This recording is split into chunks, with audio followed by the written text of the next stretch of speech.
Hi, this is Shami King. Today I'll be cooking beef caldereta. Exact measurements are shown on the ingredients list. Let's start cooking. Here are the ingredients. 3.5 pound beef, 1 cup of coconut milk, 8 ounces tomato paste, 1/2 of fresh lemon juice, 6 cloves garlic, 1 large yellow onion,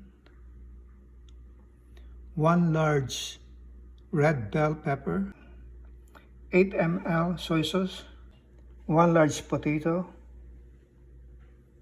1/2 cup olives including the liquid, 2 tablespoons vegetable oil, 1 teaspoon ground black pepper, and 2 medium carrots.